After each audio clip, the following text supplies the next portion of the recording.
Tapi sau cerita banditaอยู่เกี่ยงเดินดีครับที่อยู่ตัวเขาอยู่ด้วยได้ก็เป็นวัดสิริมันตรานำคำดีก็อุปกรณ์ต่างๆแล้วคำไม่แน่เนี่ย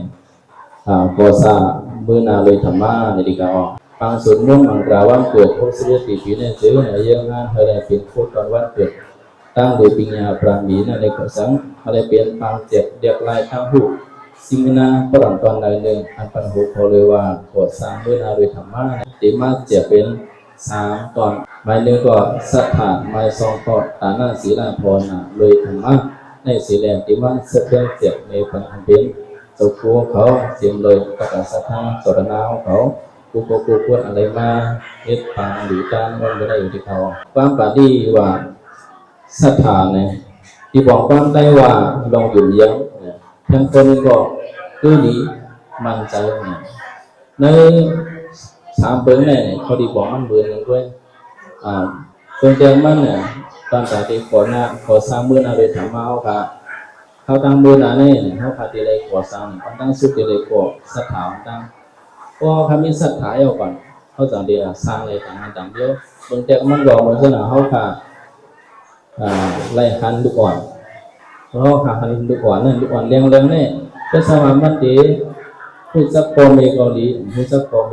เนี่ยด้วยการเพราะว่ามันเลยตั้งเปลี่ยนเจอปอมเลยเหมือนเรื่องว่าไล่อยู่เนื้ออ่อนเนื้อแขนปอมพวกไหนซื้อเนี่ยมีลองตั้งเปลี่ยนเจอมันเจอเนี่ยอันนี้บอกว่ามันสร้างเลยสถานลองตั้งอยู่ยังมันเจอเนื้อปอมเนี่ยมันลองตั้งกระเดียนมันลองตั้งดอทพลิกเขียนเนี่ยอันนี้อันตั้งสุดเข้ากับผู้ก่อเนี่ยก็จะเลยก่อสร้างเลยลองอยู่ยังลองมันเจอเนี่ยเรื่องของลูกอ่อนที่เขาอยากลองอยู่ยังสถานเนี่ยเจ้าหนังปอมให้สร้างตั้งอยู่ยังปอมในเฮ็ดสร้างไว้ภาษาศาสนาเกิดขึ้นนั่นเนี่ยก็เพื่อเข้าพาอะไรเฮ็ดสร้างไว้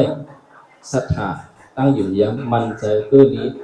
เนื้อหมูเจอปอมวิมานนั่นสิแลเนี่ยเนื้อลอง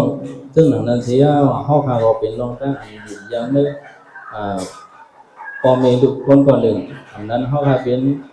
คนก็อันอยู่จำได้ภาษาศาสนาต่างชื่อในเดชสังคนตั้งสุดก่อเข้าพาที่นี่ก่อสร้างโดยธรรมะก็เพื่อเจ้านั้นสิแหละที่ลองตั้งอยู่ยังเจ้านั้นมาเสียเนี่ยจำเป็นเจ้าพุทธะเจ้าคริสเตียนเจ้ามุสลิมอันที่นี่ก็จำเจียบว่าเป็นทางต่างเจ้า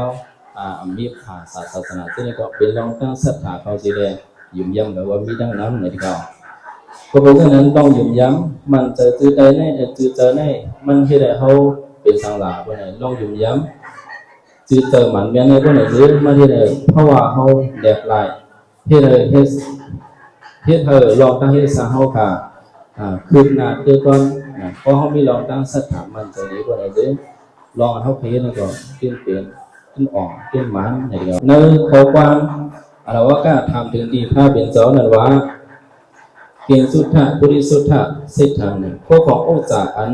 เมียต้นเสียเปิดในโลกาในเป็นอีสังเนี่ยพระเป็นเจ้าสังตอบว่าสติธะบริสัสสิทธังโคของอันเมตตอนเสียเปิดในโลกาในคนอื่นเป็นสถานรายาวเมื่อลองตั้งอยู่ยังสถานนี้เนี่ยมันเป็นอิสามันหลาว่าในอื่นเป็นเงาหักกูลองค่ะเป็นเงาหักกูลองกูซื้อกูลองตอนดาวขาตีก่อสร้างเลยตอนตั้งสุดที่สุดผ่านเขาขาเป็นก้นลองอยู่ยังเจ้านั้นสั่งเป็นเจ้าหลายๆคนอื่นอยู่ยังพระราสังขารยุ่มยังกามและพนิกามยุ่มยังผียุ่มยังโคโกยุ่มยังโคโกทุกโคโกเม็ดยุ่มยังเนื้อมุกจุ้มเสียงอันยุ่มยังลองออกไปนักกัดตัวกับอาจารย์นี่ก่อนสร้างเลยลองสถานมุนบติขายอกเสียงเลยยุ่มยังพอเมปีน้องสาสมาได้ก็มีสวยจ้ากว่าเจ้าเนี่ยเพียงเลยลองตั้งก่อสร้างสถานยุ่มยังมันใจก็ดีเพราะค่ะถ้าเป็นในปีนี้ก็จะว่าในอินก็ตะกาก็ใน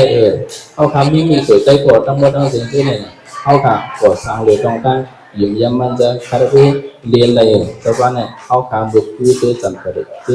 นในเขาค่ะที่มีลองได้มันใจก็ยิ่งย้ำมันขนาดนั้นอันนี้เพราะเอาความปฏิวัติก็เป็นสถานเพราะเอาตั้งภาษาต่างเจ้าเนี่ยสถานเนี่ยตั้งภาษาศาสนาเขาเนี่ยตั้งที่เสียงบุษเนี่ยเขาย่อมหักเขาว่าเป็นน้องตั้งมันจะอันนี้ด้วยเนี่ยเขา